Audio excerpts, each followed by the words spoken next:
Hello everyone. उम्मीद करते हैं आप सभी लोग बहुत अच्छे होंगे। और आज की इस वीडियो के माध्यम से हम इलाहाबाद हाई कोर्ट में जो भर्ती प्रक्रिया जो है अभी चल रही है, इस संबंध में कुछ महत्वपूर्ण बातों को यहाँ पे जानेंगे। जैसे स्टेनो का जो है आंसर की, स्टेनो के साथ साथ में अन्य जो 3 परीक्षाएं हुई थी, कहने का मतलब जो ड्राइवर की हुई थी, और इसके साथ साथ में जो है स्टेनो की हुई थी, और स्टेनो के साथ ग्रुप सी और ग्रुप डी, ये जो है कुल मिला के 4 भर्ती परीक्षाएं इसने कराई थी एनटीए ने। और उससे संबंधित जो हैं कुछ बातें हम करेंगे। सबसे पहली हमारी महत्वपूर्ण बात जो होगी वो जो होगी हमारी जो है आंसर की से संबंधित, और इसके बाद में अन्य बातें भी हम यहाँ पे करेंगे। तो सबसे पहली बात होगी हमारी आंसर की से संबंधित। दूसरी कि जो है आंसर की आने के बाद रिजल्ट में कितना समय लग सकता है, उसकी बात करेंगे। इसके बाद में जो है स्टेनो से संबंधित कुछ बातें करेंगे, जो स्टेनो की परीक्षा हुई है। इसके बाद जो टाइपिंग से रिलेटेड बात है वो आपकी ग्रुप सी, और ग्रुप सी के साथ साथ में जो स्टेनो के साथ में भी टाइपिंग होगी उसकी भी हम बात करेंगे।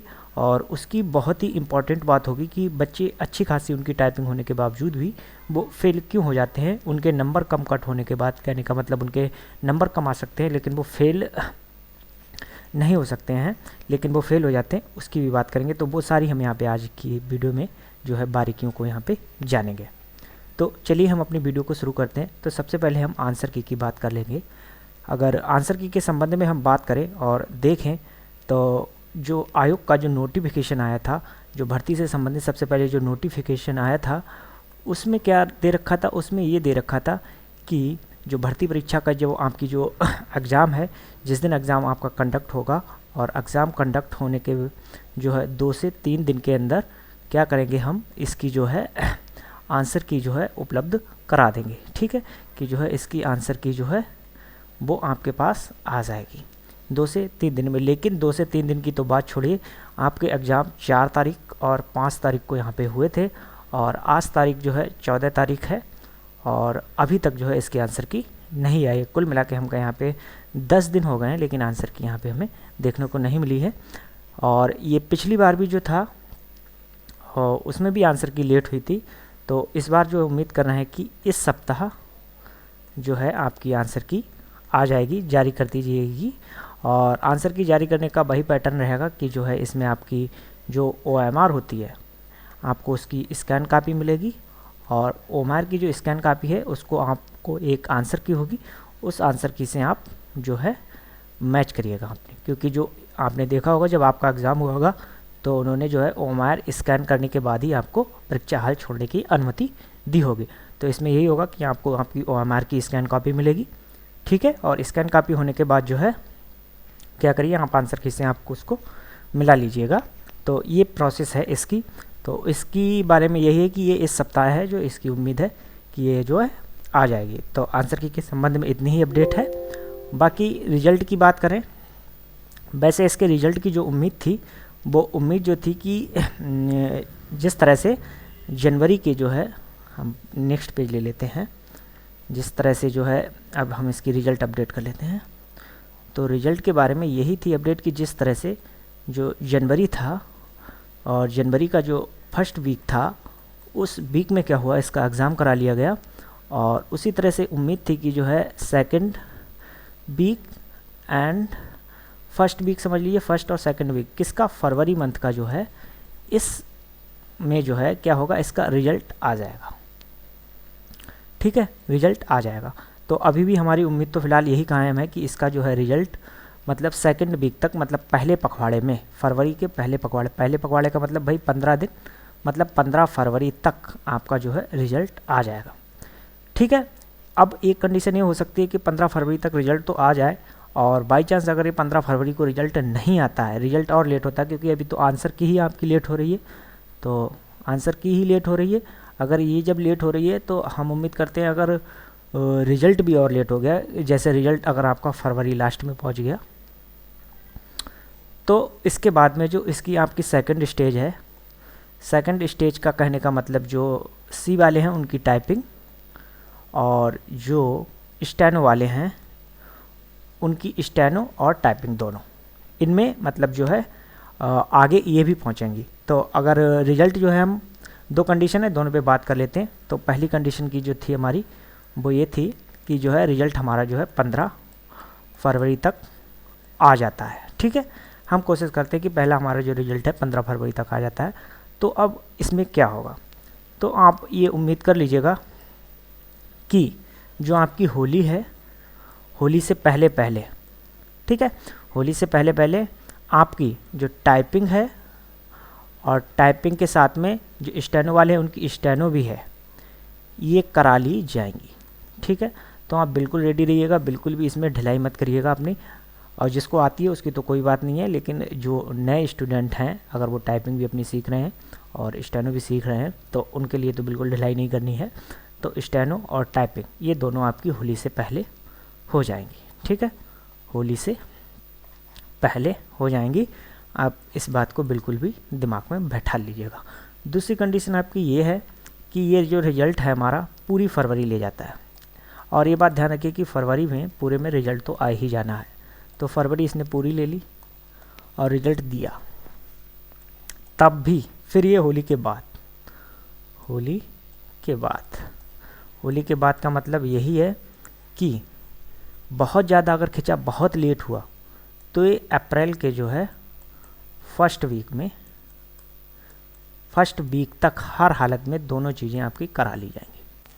ठीक है, क्या क्या करा ली जाएंगी, मतलब जो टाइपिंग है और स्टेनो वालों की जो स्टेनो भी है वो भी आपकी यहाँ पे करा ली जाएगी।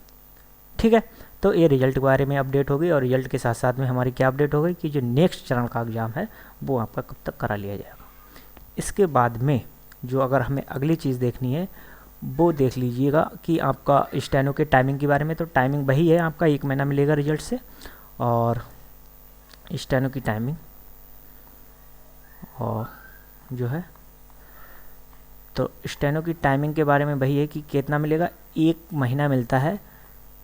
पिछले जो भी अनुभव हैं उनके आधार पर बता रहे हैं कि 1 महीना आपको मिल जाएगा जो है स्टेनो के लिए रिजल्ट से। ठीक है, और वहाँ पे एक बात यहाँ पे ध्यान रखने वाली है कि वहाँ पे जो है 30 मिनट्स मिलते हैं डिक्टेशन को जो है ट्रांसक्राइब करने के लिए। और इसके साथ साथ में 5 मिनट की डिक्टेशन होती है। और 5 मिनट की डिक्टेशन मतलब हिंदी वालों के लिए 400 वर्ड्स की होती है और इंग्लिश के हैं तो उनके लिए 500 वर्ड्स की होती है। हिंदी वालों की 80 WPM और इंग्लिश वालों की 100 WPM की होती है। तो ये सिंपल सी बातें हैं। और स्टेनो में कैंडिडेट फेल नहीं होता है, वही फेल होता है जो बिल्कुल भी बिगनर होता है, उसके नंबर कम आते हैं। बाकी लोगों की गलतियां तो बढ़ सकती हैं, लेकिन कहो कि स्टेनो में फेल हो जाए तो फेल तो नहीं होता। बाकी एग्ज़ाम से वो भले ही बाहर चले जाए। कहने का मतलब अगर बहुत ज़्यादा ही गलतियां हो जाएंगी, जो बिल्कुल बिगनर होगा तो गलतियां होना स्वाभाविक है, तो वो व्यक्ति तो बाहर होगा, वरना स्टेनो में बाहर नहीं होता है।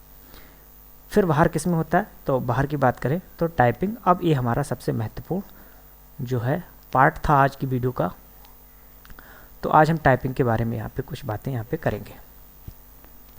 तो टाइपिंग के संबंधित ये है कि जो यहाँ पे हिंदी और इंग्लिश दोनों की टाइपिंग है, हिंदी की भी है और इंग्लिश की भी टाइपिंग है, दोनों टाइपिंग है आपकी। और हिंदी इंग्लिश टाइपिंग की ये दोनों खास बातें हैं, ये भी 10 मिनट्स की है और ये भी जो है 10 मिनट की है। ठीक है, 10 मिनट की है। लेकिन दूसरी महत्वपूर्ण बात यह है कि हिंदी में जो स्पीड आपकी जो उनकी रिक्वायरमेंट है वो 25 वर्ड पर मिनट की है और वहीं इंग्लिश में जो है वो 30 वर्ड पर मिनट की है। अगर हम आपको एक शब्द में समझा दें कि जो है कि आप टाइपिंग में फेल नहीं होंगे तो उसके लिए क्या करना है, ठीक है, तो वो अगर हम एक वर्ड में पहले आपको समझा ही देते हैं, उसके बाद उसकी एक्सप्लेनेशन भी कर देते। टाइपिंग को आपको 10 मिनट में ना पूरी करके उसको 7 या 8 या बहुत ज़्यादा हो जाए फिर भी 9 मिनट में आप अपनी पूरी कर लीजिएगा। समझ रहे हो? रियल केसेस में ऐसा भी हो सकता है कि आपका 9 मिनट तक चला जा रहा है, क्योंकि यहाँ पे जो है 250 वर्ड का अप्रॉक्सीमेट जो है पैसेज होगा और यहाँ पे 300 वर्ड्स का जो है पैसेज होगा। तो अप्रॉक्सीमेट 200 वर्ड्स और 250 वर्ड्स और 300 वर्ड्स का। तो हमारी यही कंडीशन है आपके लिए, आप फेल नहीं होंगे कि उस पूरे पैसेज को 7-8-9 मिनट 7-8 मिनट में सामान्यतः लोग निपटा लेते हैं। बिल्कुल भी जो सोचते हैं कि एरर भी उनकी ना हो और टाइपिंग भी पूरी हो जाए, तो उसके लिए 7-8 मिनट पर्याप्त होते हैं। अब किसी कंडीशन में कोई बिगनर नहीं सीखी है, नहीं और पहली ही टाइपिंग है, तो भी अगर वो कोशिश करे तो 9 मिनट में आराम से कर ही लेगा। हम ऐसी बात मानते हैं। ऐसा क्यों कह रहे हैं और इसका भी कारण है, इसको आगे समझ लीजिए। टाइपिंग में जैसे जो है 25 नंबर की आपकी टाइपिंग है, 25 नंबर की हिंदी की है और 25 नंबर की ही आपकी इंग्लिश की है, ठीक है, दोनों टाइपिंग है। अब इन टाइपिंग में एक कंडीशन है कि 10 नंबर से आपके जो है कम नहीं आने चाहिए, नहीं तो आप फेल हो जाएंगे, ठीक है। ये दोनों के लिए रूल है, ठीक है। इसका मतलब क्या हुआ कि हम गलतियां बहुत सारी कर सकते हैं। यहाँ पे हमें गलतियां करने की कोई भी दिक्कत नहीं है कि हमें गलतियां बहुत ज़्यादा हो जाएंगी तो हम फेल हो जाएं, ये नहीं है। लेकिन वहीं पर एक जो मेन कंडीशन है हिंदी के लिए भी और सेम इंग्लिश के लिए, जो उन्होंने रिक्वायर्ड स्पीड मांगी है, जैसे 25 स्पीड मांगी है, तो ये 25 जो है नेट स्पीड कम आपकी नहीं होनी चाहिए। कब नेट स्पीड कब होगी? जो आपके रॉन्ग वर्ड्स हैं उसको निकालने के बाद, ठीक है, जो भी रॉन्ग वर्ड्स हैं उसको निकालने के बाद। इसी तरह से जो इंग्लिश है, इंग्लिश में जो है आपकी जो है उसमें 30 वर्ड हैं, 30 WPM, वो स्पीड आपकी कम नहीं होनी चाहिए नेट स्पीड किसी भी हालत में। अब नेट स्पीड का ये मैटर क्या है? अब आप मानिए आपने 10 मिनट तक टाइपिंग की, टाइपिंग करते रहे, सारे वर्ड्स आपने टाइप किए, 250 वर्ड या 250 से ज़्यादा भी वर्ड्स टाइप कर दिए, तो वहाँ पे एक रूल है कि जो पैसेज से एक्स्ट्रा जो भी वर्ड्स आपने टाइप किए हैं उनसे उनको कोई मतलब नहीं है, उनको वो डिलीट कर देंगे और उनसे वहाँ पे कोई भी मीनिंग नहीं बनेगा, समझ रहे? तो आपके 10 मिनट में जो वर्ड्स माने जाएंगे वो 250 वर्ड्स ही माने जाएंगे अगर पैसेज में 250 वर्ड्स हैं, समझ रहे हो? तो पैसेज में अगर 250 वर्ड्स हैं तो उन्होंने 250 वर्ड्स ही माने, ठीक है। अब उन 250 वर्ड्स के फिर अंदर उन्होंने देखा कि आपने कितनी मिस्टेक्स की हैं। मान लीजिएगा आपकी 10 मिस्टेक्स हो गई, हो सकती हैं, कोई बड़ी बात नहीं है, 10 मिनट की टाइपिंग हो सकता है 250 पैसेज में 10 मिस्टेक हो जाए, या 10 नहीं आप 5 ही मानिए, ठीक है। तो चलिए हमने एक यहाँ पे मानने वाली बात की है, 10 मिस्टेक मानी, तो नेट वर्ड जो आपके बन गए हैं कितने? 240। अब 240 को आप किससे भाग करिएगा? तो 240 को जब आप भाग करेंगे, अगर आपने टाइपिंग 10 मिनट में ही की है तब, तो आप 10 से भाग करिएगा, तो आपने कितने हो गए? तो आपके कितने यहाँ पे आ गए? तो यहाँ पे आपकी आ गई 24 WPM, और ये तो रूल्स के खिलाफ हो गई क्योंकि उन्हें नेट स्पीड चाहिए 25। समझ पाए इस बात को? ठीक है। अब यही बात आप समझिए। अब आपने क्या किया, इस 250 वर्ड वाला जो पैसेज था उस पूरे पैसेज को आपने निपटा दिया था 8 मिनट में। जैसा कि मैं बता रहा हूँ आपको कि 7, 8, 9 मिनट किसी में निपटा लीजिए, तो हमने बता लिया कि मान लीजिए आपने 8 मिनट में निपटा लिया, और 8 मिनट के बाद आपकी क्या हो गई? 10 मिस्टेक्स उसमें हो गई, ठीक है, क्योंकि एक्स्ट्रा भी निपटाएंगे तो वो डिलीट हो जाएंगे। तो आपकी 10 मिस्टेक्स यहाँ पे हो गई। अब 10 मिस्टेक्स होने का मतलब 240 वर्ड्स बचे। अब 240 को आप किससे भाग करिएगा? 8 से भाग करिएगा, 8 या 24, तो आपकी नेट स्पीड कितनी आ गई? 30 वर्ड पर मिनट। अब आप यहाँ पे पास हो गए। यहाँ पे आप क्या हो गए? फेल हो गए थे, लेकिन यहाँ पे आप क्या हो गए? पास हो गए, ठीक है।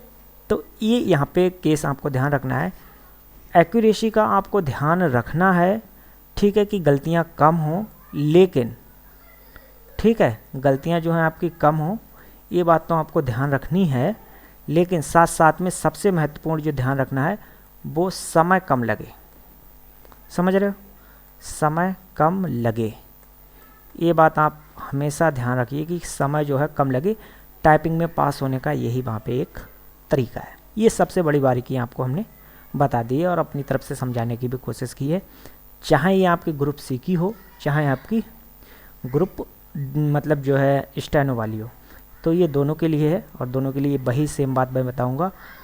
तो बारीकी हमारी समझ लीजिए आप फिर से एक बार, बारीकी जो है हमारी, ठीक है। पहली बारीकी आपको ध्यान रखनी है, जब भी आप अपनी टाइपिंग करें तो समय कम लगे, ठीक है, कम लगे वहाँ पर। अभी घर पे टाइपिंग करिएगा तो 10 मिनट का पैसेज है, कम से कम 15 मिनट की कोई भी टाइपिंग लगा के जो है किसी भी सॉफ्टवेयर पर जिस पर भी आप कर रहे हो वहाँ पर 15 मिनट से कम की मत करिए। ये भी एक बारीकी है, क्योंकि अगर आप 5 मिनट की कर रहे हैं तो वहाँ पे सीधी सी बात है 250 वर्ड्स या 300 वर्ड्स जब आप टाइप करेंगे तो पंजे में दर्द होगा। तो उसके लिए बता रहे हैं। तो पहली बात तो ये आपको समय कम लगे, ये बात ध्यान रखनी है। दूसरी बात, अपनी थोड़ी सी मिस्टेक्स को कम रखें, ठीक है, कम गलतियाँ होनी चाहिए। इससे क्या होगा, आपके नंबर जो हैं कम कटेंगे, ठीक है। अब गलतियाँ बहुत ज़्यादा होंगी तो भी कोई फ़ायदा नहीं, सिलेक्शन तो होना नहीं है, फिर बहुत ज़्यादा गलतियाँ होंगी आप बाहर हो जाएंगे। कोशिश करिएगा कि गलतियाँ बहुत कम हों। और दूसरी बात जो है, समय जो है कम लगे, ये बात आपको ध्यान रखना है। यही बस ये 2 बारीकियाँ अगर आपने पूरी सी समझ ली तो आप आराम से वहाँ पे टाइपिंग कर लेंगे। अगर तीसरी बारीकी की बात और करें तो वहाँ पे पैसेज जो होता है, पैसेज जो भी दिया होता है वो हाईलाइटेड नहीं होता है, ठीक है। जैसे अभी अगर हम आपको दिखा भी दें, अगर चाहे सॉफ्टवेयर पे, जैसे किसी भी हम करते हैं, JR पे कर लें, सोनी पे कर लें, या बहुत सारे जो भी टाइपिंग के सॉफ्टवेयर हैं किसी पे भी कर लें, तो वहाँ पे क्या होता है, वर्ड हाईलाइट हो जाता है। तो वहाँ पे क्या होगा, वर्ड हाईलाइट नहीं होगा, एक पैसेज की तरह दिया होगा। दूसरी बात है, पैसेज को आपको ही स्क्रॉल करना है, स्क्रॉल भी आप खुद ही करेंगे। तो ये भी बात वहाँ पे आपको ध्यान रखनी है, ठीक है, आप खुद से स्क्रॉल करेंगे। और तीसरी बात उसी में ध्यान रखनी है कि कोई भी जो है हमारी लाइन छूटने ना पाए। कई बार ऐसा होता है कि हम पूरी की जो है लाइन ही छोड़ देते हैं, तो ऐसा भी वहाँ पे नहीं होना चाहिए, क्योंकि गलतियाँ इसमें बहुत ज़्यादा बढ़ जाएंगी, ठीक है। तो इस तरह से जो है हमने यहाँ पे बात की है। तो सबसे पहली बात तो हमने आंसर की भी कर ली है कि जो है कब तक आएगी, दूसरी रिजल्ट की भी कर ली है, स्टेनो के बारे में बता दिया, और टाइपिंग के बारे में हमने आपको मेन जो थी बातें वो हमने बता दी हैं। बाकी वीडियो देखने के लिए जो है आप लोगों का बहुत बहुत धन्यवाद है, और आज के लिए हम इतना ही रखते हैं। धन्यवाद।